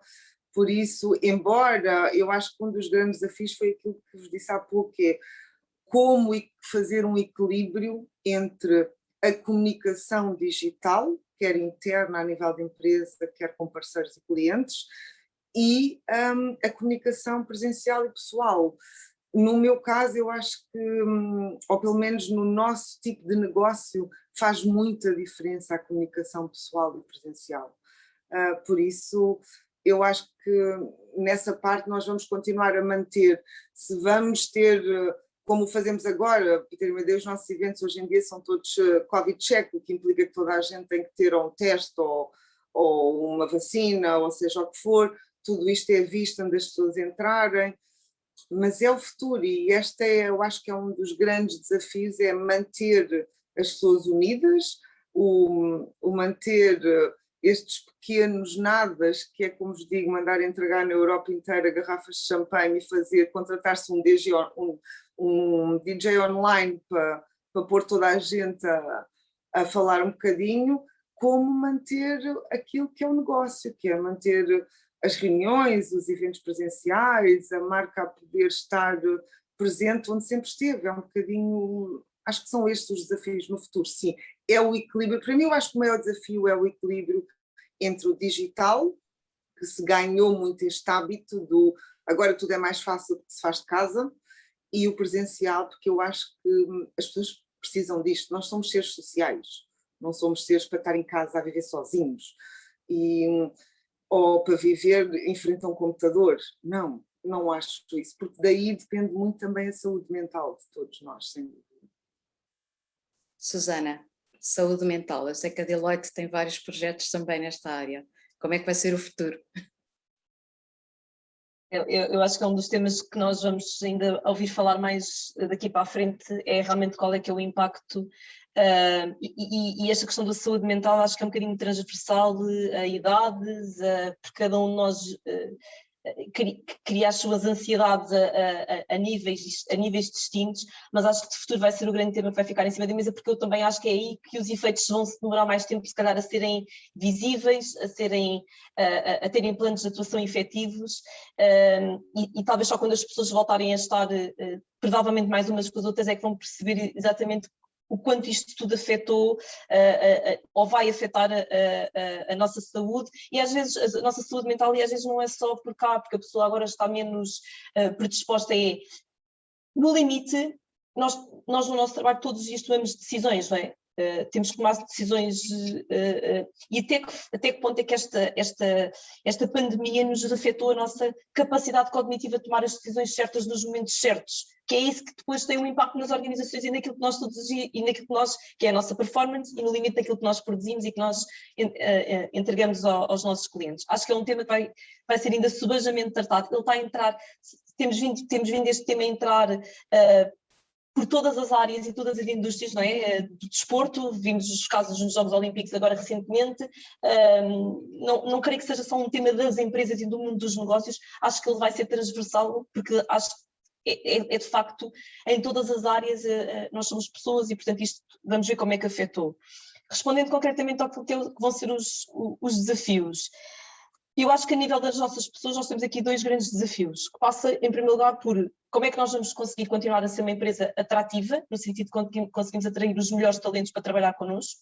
É isso que o nosso outcome daquilo que fazemos é o resultado da nossa massa cinzenta e da nossa colaboração uns com os outros. Portanto, como é que nós vamos continuar a ser uma empresa e a posicionarmos-nos como tal? E isto obriga a mudanças cá dentro, obriga a mudanças, posso já dizer que nós tivemos que já, por exemplo, alterar algumas condições aos nossos contratos, porque tínhamos miúdos a dizer que não queriam vir trabalhar para cá porque nós não tínhamos ainda instituído o teletrabalho como obrigatório, ou como opcional neste caso. Portanto, já houve aqui as situações que nos vimos se queremos competir com a concorrência e que eles não vão para a concorrência, tivemos que fazer estas alterações. E eu acho que outras mais virão, que se calhar ainda não estamos bem a ver o que é que isso vai impactar, mas esta por exemplo, é uma delas. Por outro lado, se queremos reter, também há uma preocupação, se queremos atrair, também há uma preocupação como é que vamos ter mecanismos para reter as pessoas que cá temos. E isto passa por isso, passa por aquilo que eu já estava a dizer ainda há pouco, olharmos para a pessoa como um todo, e isto, desculpem, eu acho que pode haver todos os programas e todos os planeamentos possíveis. Isto passa por uma coisa que no fim do dia tem que passar por autenticidade. Temos que ser autênticos e nós, de repente, lá por causa da pandemia, não podemos querer passar a ser uma coisa que não éramos. Há a oportunidade de repensar se queremos continuar por esse caminho ou se efetivamente temos que mudar para o outro, porque entretanto o mundo mudou. E posso-vos dizer, de que nada parece uma velha a falar, mas a verdade é que hoje as camadas mais jovens privilegiam outras coisas, outras formas de remuneração, outras formas de estar, e as empresas temos que pensar para aqueles que estamos a atrair, mas para aqueles que também queremos reter cá dentro e queremos reter talento. O nosso trabalho no final do dia é o talento que as pessoas têm, a capacidade que elas têm de trabalhar, é isso que nós depois entregamos e é aí que vamos continuar a fazer a diferença. Eu trabalho numa área de inovação e estou à frente de uma área de inovação a pensar como é que podem ser os negócios disruptivos para a Deloitte, portanto, é inevitável pensar como é que eu tenho que ter os melhores a trabalhar comigo. E para ter os melhores eu tenho que ser uma empresa atrativa. Portanto, a nível das pessoas eu digo que este vai ser o grande desafio. A nível dos clientes, acho que temos que continuar a trabalhar para que estes links de confiança que estão estabelecidos há uma série de anos e que agora tiramos o devido partido delas, não se quebrem e que possam se continuar, porque sabemos que confiança demora muitos anos a construir e muito tempo a construir e também para destruir em 2 minutos. Portanto, temos que continuar a mostrar que estamos lá, temos que continuar a mostrar aos clientes porque é que vale a pena apostarem em nós e confiarem em nós, porque lá está, temos esta capacidade de chegar a tê-los com propostas inovadoras que os nossos concorrentes não têm.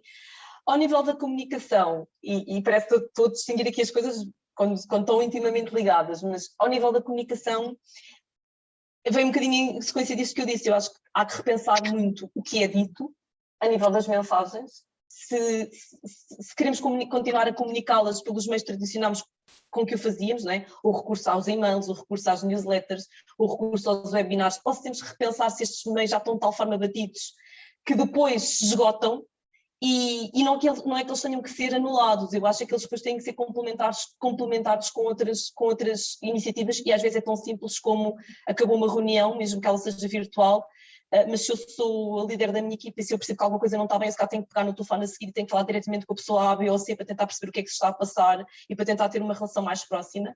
Tentar dar mais feedback às pessoas. Ninguém aprende, ninguém melhora se não tiver feedback. E reparem, isto que eu estou aqui a dizer não é nada diferente se estivéssemos a ter esta call em 2018 ou em 2019. A questão é que a pandemia veio pôr a nu todas estas questões de uma forma muito mais clara e evidente. E as pessoas hoje também exigem mais isto de nós. Esta autenticidade entre o que eu faço e entre o que eu digo e o que eu faço, hoje é muito mais cobrada. E as pessoas, a tolerância a isto, quando elas percebem que isto não é verdadeiro, a tolerância a isso é muito menor do que era há uns anos. Porque o valor do trabalho, então para as camadas mais jovens, e o valor desta coisa de vestir a camisola, meus amigos, não se enganem, já passou. É muito transacional. E, portanto, como é que nós nos podemos reverter isto a nosso favor? E eu acho que o grande desafio vai estar aí, vai estar na capacidade de estar face to face com as pessoas e de mostrarmos que nos estamos minimamente preocupadas com elas. E, portanto, isso não passa por uma newsletter, por muito boas que elas sejam, isso não passa por uma brochura, por muito espetacular que ela seja, nem pelos melhores sites. Só que isto, sabem qual é a grande dificuldade que eu acho? E aqui vai bater na liderança, é que só alguns é que conseguem fazer isto muito bem. Só algumas pessoas é que conseguem fazer isto bem feito, não vale a pena enganar. Pode-se tirar todos os cursos do mundo, mas nem todos têm esta capacidade. E isto vai passar a distinguir o trigo do joio. Quem é que realmente, lá está aquilo que eu dizia, vai mostrar se os líderes que temos são aqueles que são capazes de fazer isto bem feito no final do dia.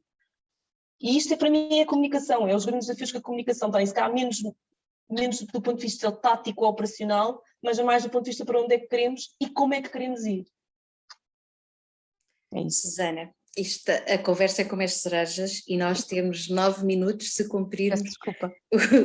Não, foi ótimo. Mas se cumprirmos criteriosamente o horário, temos 9 minutos. João e Luís, temos alguma tolerância?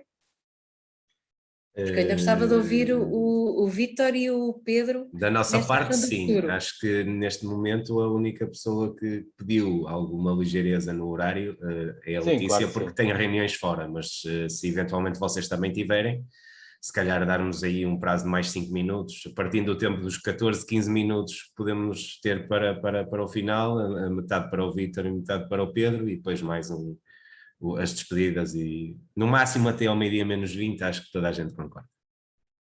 Ok, obrigada. Vítor, então a palavra é sua. Obrigado. Complementar.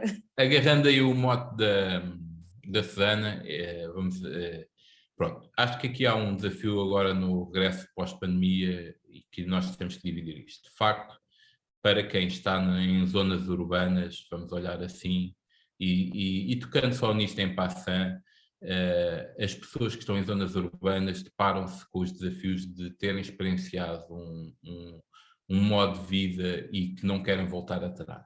E as empresas, hoje em dia, como por exemplo a Moneris, vão acolher esse modo híbrido. Porquê? Porque as pessoas não estão para estar a perder mais 2 horas no trânsito. Encaram que podem ser produtivas da mesma maneira e isso já não acontece, por exemplo, em pessoas que estão em Beja, que demoram 5 minutos, como o Pedro, a chegar ao escritório e que se calhar vão almoçar a casa. E são realidades diferentes.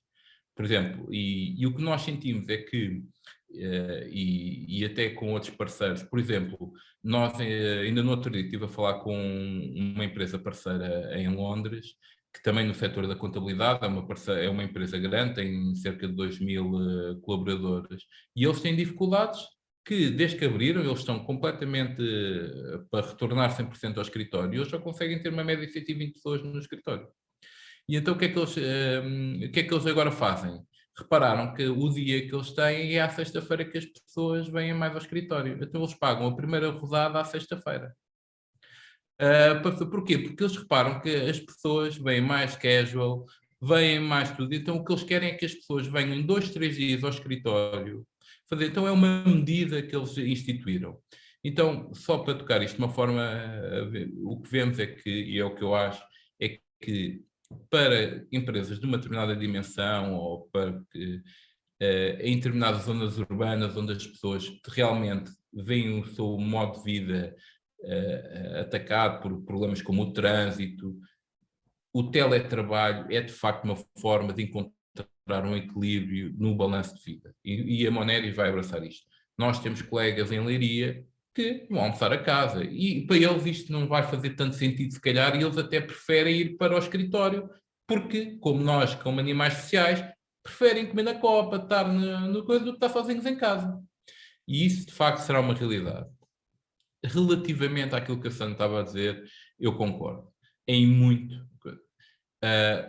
Grande parte disto da pandemia veio expor a nu uma série de coisas, porque de repente tocou-se no digital. E eu estava aqui na minha introdução do meu mestrado digital.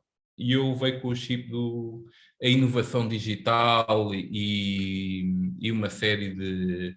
a revolução digital, e os chavões são os mesmos há 8 anos e há 10 anos. O problema, na minha ótica, é que grande parte das pessoas que estão a entrar no mercado de trabalho são já digitais nativos, ou seja, nascem já na era da internet. Mas grande parte dos decisores das empresas são digitais não nativos. Ou seja, não compreendem grande parte do espectro do que é a internet. Portanto, eles decidem consoante aquilo que conhecem. É difícil para hoje em dia um jovem chegar ali e dizer teletrabalho, não tem. O quê? Eu não posso trabalhar a partir do café. Eu não posso, porque para eles, como a Sandra diz, a remuneração para eles é igual. Para eles, a startup é 100% vezes mais atrativa porque tem surf à quarta-feira. E isso são modos de vida, são culturas diferentes. É claro, do que as empresas tradicionais. Mas isto já acontecia há 8 anos atrás. Eu, quando estive no Reino Unido, no mestrado, os tradicionais como o Ogilvy e tudo já se deparavam com esses problemas, com o impacto do digital nas agências, neste caso marketing e tudo. Não conseguiam captar, porquê? Porque as próprias agências de comunicação estavam em convulsão com as entradas das redes sociais e tudo. Porque a tecnologia já lá estava, e o que vemos isto agora é a entrada nas empresas, com os departamentos de marketing. E o que nós estamos aqui a ver é a modernização dos departamentos de marketing, o impacto nas outras esferas dos departamentos. O que não nos podemos esquecer é que também há outras culturas. No meu caso, eu tenho 50% da minha força de trabalho são contabilistas. Eles têm um perfil de contabilistas. E há situações de eventos que não vão acontecer com eles. Não é por eles ser coisa, eles preferem uma abordagem que não vai acontecer. Há determinados eventos híbridos que vão funcionar, há outros eventos presenciais que vão funcionar e há outras coisas que eles preferem ir para casa às 6 do que estar num cocktail. Há aqui um próprio cultura. Por exemplo, o que é que eu agora tento fazer? Eu tento pedir aos meus partners, aos meus BAMs, em algumas unidades de negócio que eu sei que consigam, fazer um pequeno almoço informal, onde eles passam pequenas coisas como os benefícios da empresa, a intranet, uma oportunidade, e tocando aqui no que a Susana dizem, a oportunidade de dar feedback e ouvir feedback das pessoas, em vez de se acantonar de uma forma proativa, coisas que as empresas tradicionais não estão habituadas a fazer, e eu próprio digo, então vamos aprender como é que dar feedback e tentar fazer alguns pilotos. Para quê? Para tentar, nestes modelos que são muito tradicionais, que vêm, e a Moneris cresce de um modelo tradicional, não nos podemos esquecer isto, a Moneris vem de um modelo aquisitivo de comprar 20 escritórios de contabilidade. Portanto, às vezes é difícil também quebrar estes padrões, as pessoas validam aquilo que conhecem, portanto, também estas coisas da culturação também demoram. Portanto, nós tentamos criar estes pequenos pilotos e tem corrido bastante bem. As pessoas, de repente, o que é isto? Então, agora estão a ouvir a minha voz. De repente, porque as pessoas às vezes também preferem se esconder atrás do computador.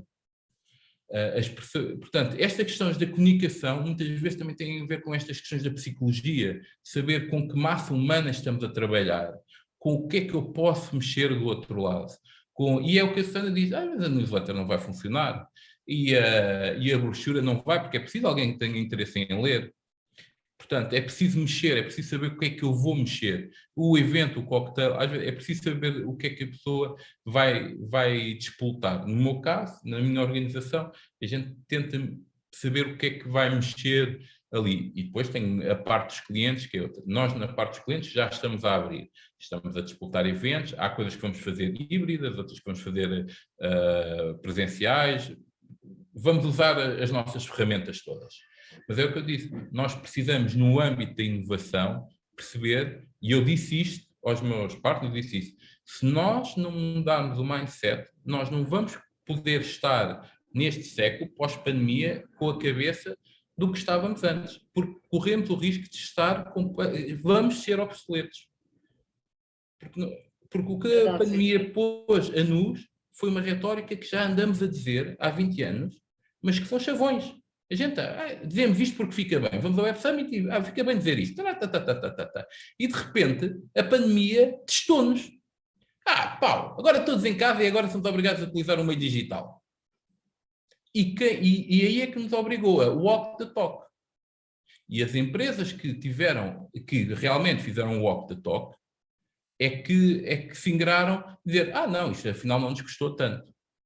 Há partes de people que custaram, sim, porque as pessoas há pessoas realmente pela sua natureza que são aversas à tecnologia, porque são digitais não nativas, que não gostam, que não sei o quê, mas que vão ser substituídas por uma nova geração, e os líderes e os partners têm que compreender isso, porque senão vão ter em mãos pessoas que não compreendem e que vão ter difícil de gerir. E isso vai ser a grande capacidade, e a comunicação só vai tentar resolver uma parte.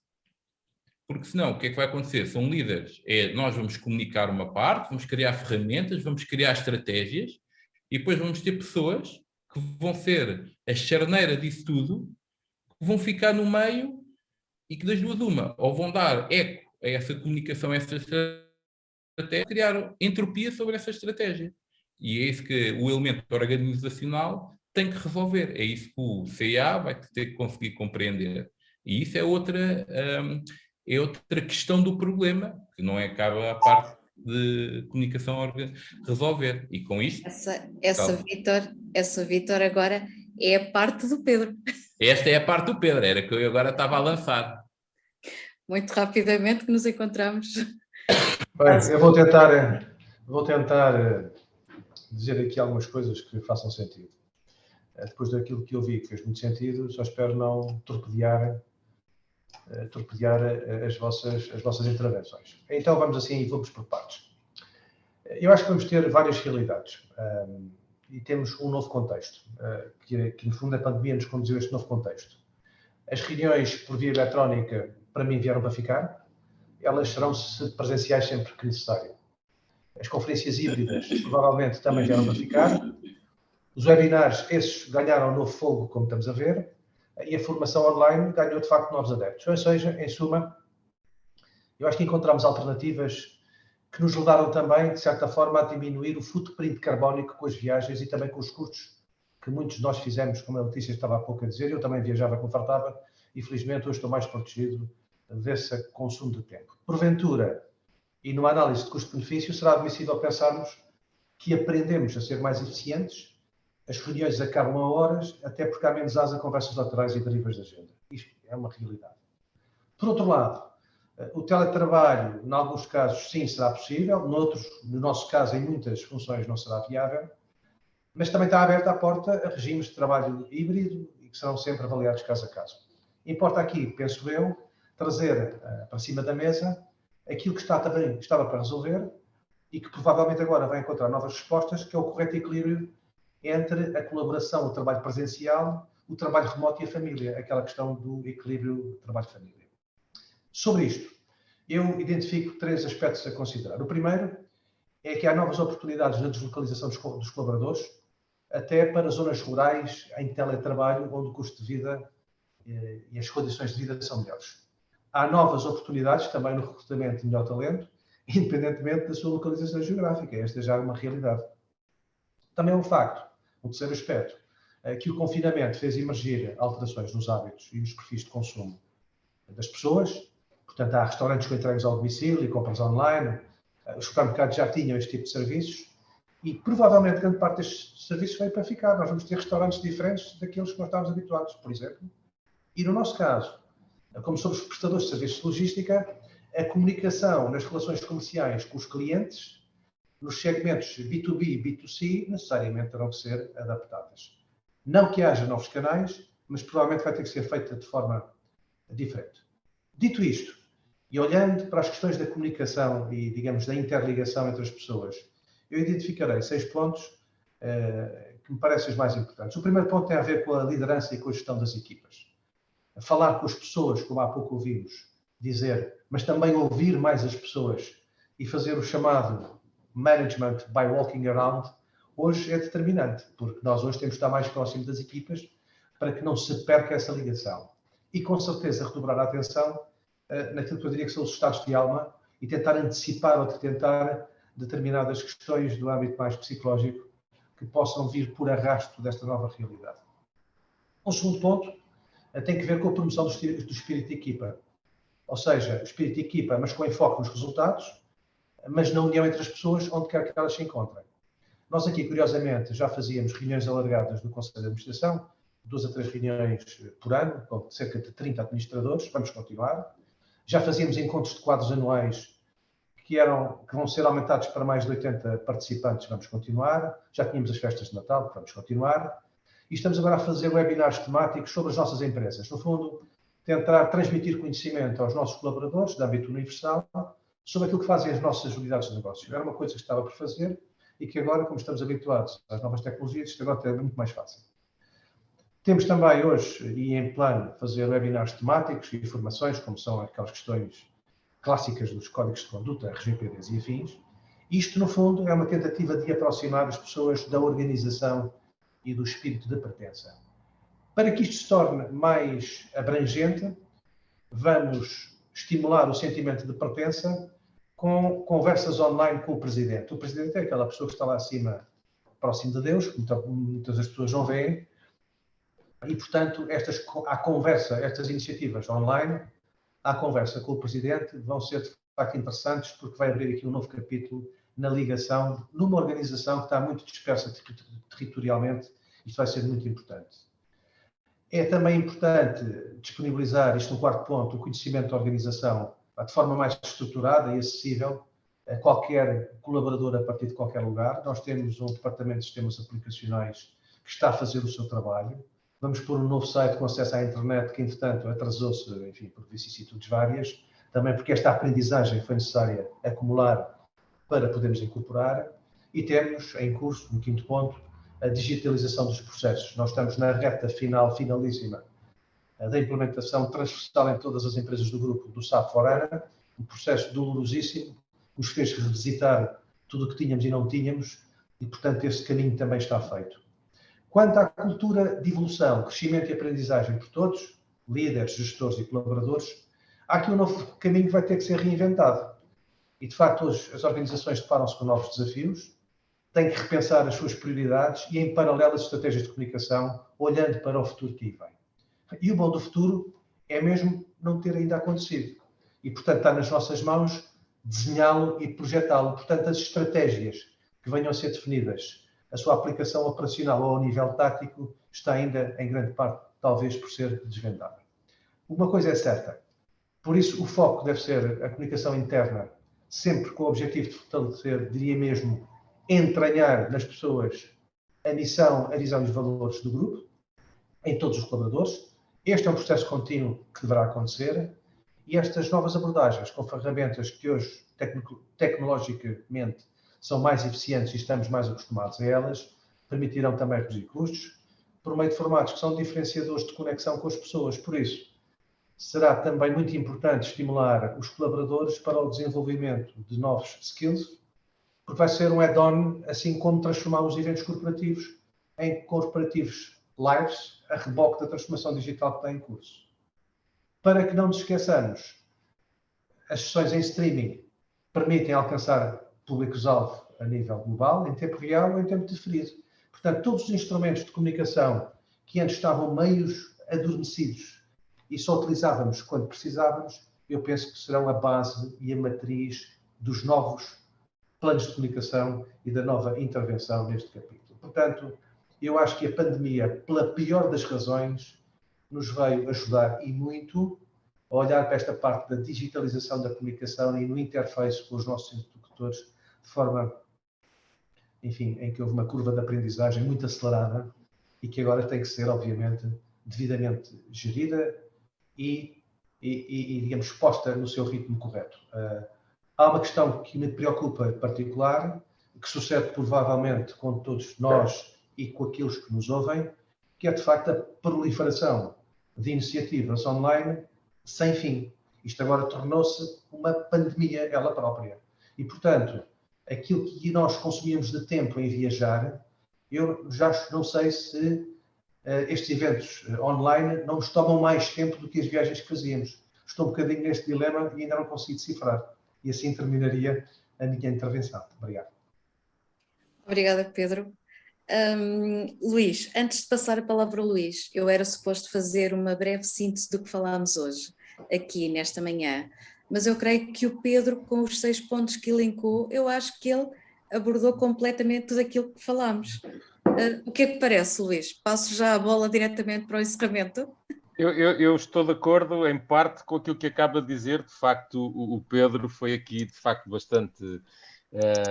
enfim, sumarizou aquilo, a conversa desta hora e meia. Mas, Paula, se quiser acrescentar o seu ponto de vista, eu acho que 1 minuto ou 2 poderíamos ainda... Ou não, então fazemos aqui um bypass para o encerramento. A única coisa que eu tinha aqui sistematizado foi que, de facto, as empresas não estavam definitivamente preparadas para a situação pandémica e para lidar com ela, e poucas teriam planos de crise para uma situação desta natureza.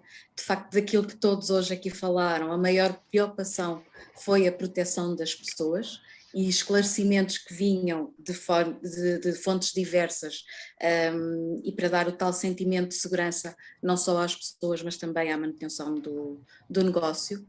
A tipologia da liderança das organizações foi alterada substancialmente e a palavra confiança ocupou uma das primeiras posições nos seus dicionários, uma vez que aqueles sentimentos de alguma falta de controle dos níveis de produtividade se verificaram completamente infundados e, na maior parte dos casos, essa mesma produtividade acabou por aumentar e os negócios não foram afetados pelo facto das pessoas estarem a trabalhar a partir de casa.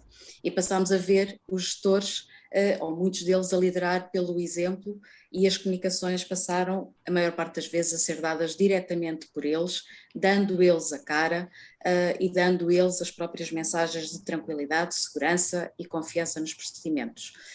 E no futuro, as empresas terão de manter o tal equilíbrio entre a comunicação pessoal e presencial e digital, com uma distinção clara entre os momentos de trabalho e os momentos de lazer e com a vida familiar, tendo o tema da saúde mental e do bem-estar a ocupar cada vez mais a agenda das organizações e da própria sociedade. E vai ser necessário também, como a Susana bem disse, dar mais feedback às pessoas e com autenticidade, e esta vai ser uma exigência dos colaboradores cada vez maior. Portanto, este seria a minha síntese, basicamente, Luís. Obrigado, Paula. Eu vou passar muito rapidamente ao encerramento e enfim, partilhar convosco só aqui 2 ou 3 notas relativamente a este webinar e, de facto, à importância que a comunicação organizacional vai ter nos próximos tempos. Mas eu começaria este encerramento desde já, por agradecer a todos terem aceitado o nosso convite para participar neste webinar, a comunicação organizacional, dedicado aos desafios da pandemia e ao futuro das organizações e das pessoas, enfim, como aqui foi falado por todos os intervenientes. Queria, de facto, também agradecer ao João Soares, da revista Pontos de Vista, ter acordado esta parceria com o Comunicatório para a realização deste webinar e também, obviamente, agradecer à Vera, que desde a primeira hora arregaçámos as mangas e pusemos a desenvolver os esforços para a concretização ou para a realização desta sessão. Obviamente aos nossos oradores, que foram fantásticos. Eu, enfim, estive aqui durante esta hora e meia deliciado a ouvir. Portanto, queria agradecer à Letícia, à Susana, ao Pedro, ao Vítor. Agradecer pela vossa partilha, pela partilha das vossas experiências, pelas vossas ideias, pelo vosso entusiasmo e pela visão, de facto, que vocês têm sobre o futuro, onde ficou bastante patente, diria eu, que a comunicação organizacional tem e terá cada vez mais um papel importante e essencial no sucesso das empresas e na motivação das pessoas. À Paula Mendes, evidentemente, por ter aceitado, o nosso obrigado por ter aceitado também este desafio para moderar este debate e, de facto, moderou de uma forma excelente, como também todos vimos. Dizer-vos só que vivemos tempos de mudança, eu acho que isso é claro e faz parte das nossas vidas. As alterações ao panorama global vão continuar a ser difíceis de antecipar e de prever. E eu acredito que a comunicação organizacional deverá estar nos próximos tempos focado naquilo que é a humanização das empresas, no reconhecimento e na motivação das pessoas, que hoje, durante este webinar, foi várias vezes falado, no suporte às decisões da gestão e do negócio, na transmissão da confiança. A confiança foi também hoje aqui uma palavra que se utilizou várias vezes, e na relação com os clientes face àquilo que são as novas exigências do mercado. Contribuir para o sucesso do negócio, julgo eu que é o desafio que se impõe à comunicação. Não me querendo alongar mais, a comunicação organizacional, do confinamento ao futuro das organizações das pessoas, foi este o tema que propusemos ser debatido com todos, esperando que a sessão de hoje possa ser o início, quem sabe, de uma prática regular de partilha de conhecimentos e de experiências entre empresas e entre todos aqueles que se interessam pela comunicação. Eu termino este encerramento agradecendo uma vez mais a participação de todos e termino, conforme estava a dizer, com uma frase da Luísa Leão, em que ela diz: um bom trabalho é fruto de uma boa comunicação. Resta-me desejar-vos um bom dia, agradecer a vossa presença e desejar-vos um bom trabalho para todos. Obrigado. Obrigada. Obrigada a quem assistiu. Obrigado a todos. Exatamente, a quem pacientemente esteve aqui. É verdade. Ultrapassamos um bocadinho a hora, mas correu tudo bem. Mas correu tudo bem. Obrigado a todos. Obrigado a todos. Obrigada, bom dia para todos. Bom dia. Obrigada. Obrigado a todos. Obrigado. Foi um gosto. Obrigado.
Portanto, ficamos só os três.